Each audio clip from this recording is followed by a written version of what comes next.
Om Swastiastu. Halo teman-teman semua, kembali lagi di Learning Biology with Hindu and Winda. Bagaimana kabar teman-teman semua? Semoga senantiasa dalam keadaan yang sehat walafiat walau di tengah pandemi seperti sekarang. Nah teman-teman, pertama-tama perkenalkan nama saya Ikomang Hindu Dharma Putra, absen 6 dari kelas 11 MIPA 4. Dan saya Nimade Winda Kusumawati, kelas 11 MIPA 4, absen 28. Pada kesempatan kali ini, kami akan membahas gangguan dan juga kelainan pada sistem gerak yang akan kita bahas pada saat ini meliputi gangguan pada tulang, sendi, dan juga otot. Penasaran? Yuk kita simak cuplikan berikut ini. Pada kesempatan yang pertama ini kita akan membahas gangguan atau kelainan pada tulang yang meliputi fraktur, kemudian gangguan atau kelainan pada tulang belakang, dan yang terakhir gangguan atau kelainan fisiologis tulang. Pada kesempatan yang pertama kita akan membahas terkait dengan fraktur. Apa sih fraktur itu? Kok kedengarannya asing banget ya teman-teman? Padahal enggak loh. Fraktur merupakan patah tulang yang jenis-jenisnya kita jabarkan sebagai berikut. Yang pertama, fraktur patologis merupakan fraktur atau patah tulang yang diakibatkan karena adanya penyakit di dalam tulang itu sendiri, seperti tumor, kanker, yang sedemikian hingga mengakibatkan tulang menjadi rapuh. Kemudian yang kedua, ada yang namanya fraktur avulsi. Fraktur avulsi merupakan fraktur yang diakibatkan adanya aktivitas yang terlalu kuat sehingga mengakibatkan otot tertarik dari tulang, yang akhirnya tulang itu menjadi patah. Yang ketiga, ada yang namanya fraktur simplex. Fraktur simplex atau patah tulang simplex merupakan patah tulang yang tidak bisa kita lihat secara kasat mata, atau kerap kali disebut dengan fraktur tertutup. Kemudian yang keempat ada fraktur kompleks, kebalikan dari fraktur simplex. Fraktur ini dapat kita lihat karena menembus kulit atau kulit sobek teman-teman. Nah, yang kelima ada fraktur yang diakibatkan karena tergilas, yang sedemikian hingga tulang-tulangnya menjadi retak dan juga tentunya patah. Dan yang terakhir ada yang namanya fraktur kompresi.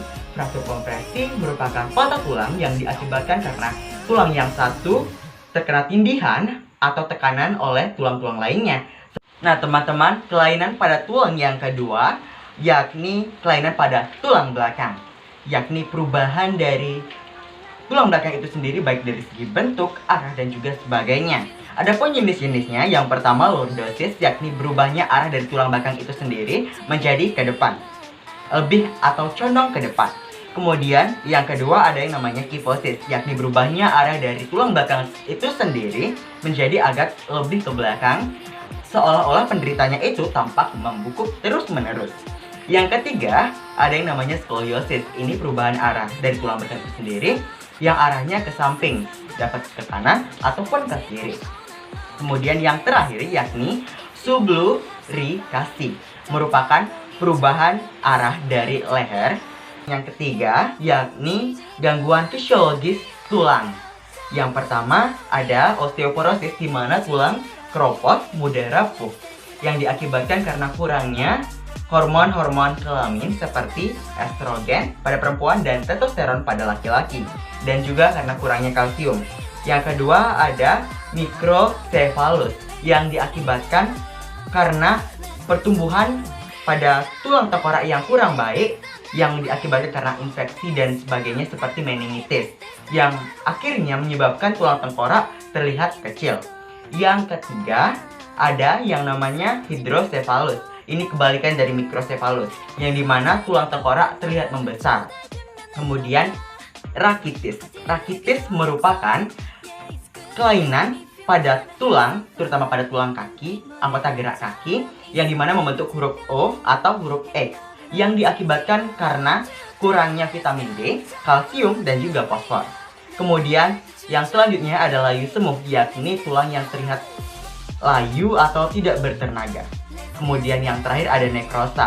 Nekrosa merupakan suatu kelainan atau gangguan pada tulang yang diakibatkan karena rusaknya periostum yang mengakibatkan tulang-tulang tidak mendapatkan nutrisi sehingga lama-kelamaan akan terlihat kering dan juga mati. Yang pertama, terkilir atau kesleo. Terkilir atau kesleo merupakan tertariknya ligamen pada posisi yang tidak sesuai tetapi tidak menyebabkan sendi bergeser. Terkilir biasanya terjadi karena gerakan yang menghentak secara tiba-tiba atau gerakan yang jarang dan sulit dilakukan. Yang kedua, dislokasi. Dislokasi merupakan bergesernya sendi akibat robeknya ligamen. Yang ketiga, urai sendi.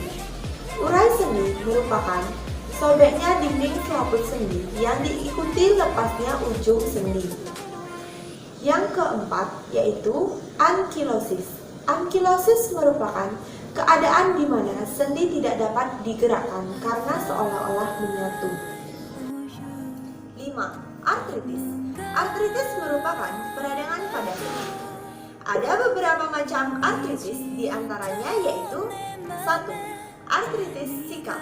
Artritis sika merupakan peradangan pada sendi yang diakibatkan karena berkurangnya minyak sendi sehingga menimbulkan bunyi dan rasa sakit jika digerakkan. 2. Artritis eksudatif. Artritis eksudatif merupakan peradangan pada sendi yang diakibatkan karena terdapat nanah di dalam rongga sendi sehingga menimbulkan rasa sakit jika digerakkan.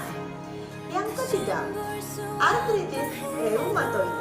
Artritis reumatoid merupakan peradangan pada sendi yang diakibatkan karena sistem kekebalan tubuh menyerang jaringan tubuh yang sehat. Yang keempat yaitu artritis septik. Artritis septik merupakan peradangan pada sendi yang diakibatkan karena infeksi bakteri. 5. Artritis psoriatik. Artritis psoriatik merupakan peradangan pada sendi yang diderita oleh penderita psoriasis kulit atau kuku. Psoriasis merupakan suatu kelainan pada kulit yang berupa bercak-bercak merah atau sifatnya mengahun. Yang keenam yaitu osteoartritis. Osteoartritis merupakan peradangan pada sendi akibat menipisnya tulang rawan pada sendi sehingga mengalami degenerasi. Osteoartritis biasanya terjadi karena penuaan, cedera, dan penggunaan sendi yang berlebihan. Yang ketujuh yaitu ada gout arthritis. Gout arthritis merupakan peradangan pada sendi akibat timbunan asam urat pada jari-jari tangan atau kaki sehingga menimbulkan rasa sakit jika digerakkan. Gangguan dan kelainan pada sistem gerak yang selanjutnya yakni gangguan dan kelainan pada otot. Adapun klasifikasi jenis-jenisnya yakni yang pertama ada tetanus, merupakan infeksi yang diakibatkan oleh bakteri Clostridium tetani yang mengakibatkan otot terus-menerus mengalami ketegangan atau berkontraksi. Yang kedua yakni miositis. Miositis merupakan peradangan yang menyerang serat-serat otot, di mana peradangan ini disebabkan oleh cedera, infeksi, dan juga oleh penyakit autoimun. Kemudian yang ketiga ada kram yang diakibatkan oleh aktivitas yang terus-menerus yang juga diakibatkan oleh ketidakseimbangan kadar ion dan air di dalam tubuh itu sendiri. Yang keempat, polio, di mana otot-otot mengecil diakibatkan virus polio. Dan yang kelima ada kelelahan otot.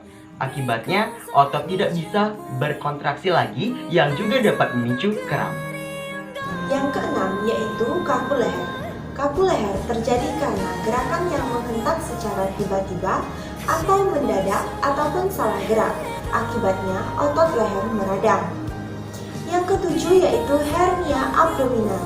Hernia abdominal terjadi karena sobeknya dinding otot perut sehingga usus turun ke bawah dan masuk ke dalam rongga perut. Yang kedelapan yaitu astrofi otot.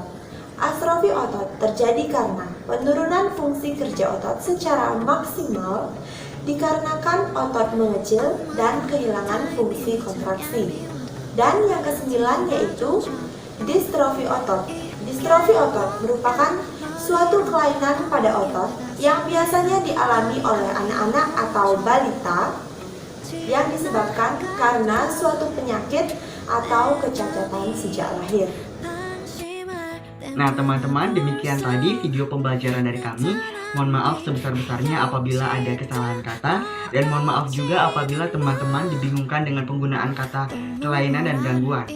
Karena dalam video ini, kelainan memiliki hubungan yang sangat erat dengan gangguan. Dalam materi ini juga sistem gerak manusia memiliki makna yang hampir sama dalam satu tujuan yang sama. Nah, maka dari itu kami kolaborasikan dan jelaskan menjadi satu kesatuan. Semoga teman-teman dapat memahaminya. Nah, kami tutup dengan para Mas Santi. Om Santi Santi Santi Om. Bye.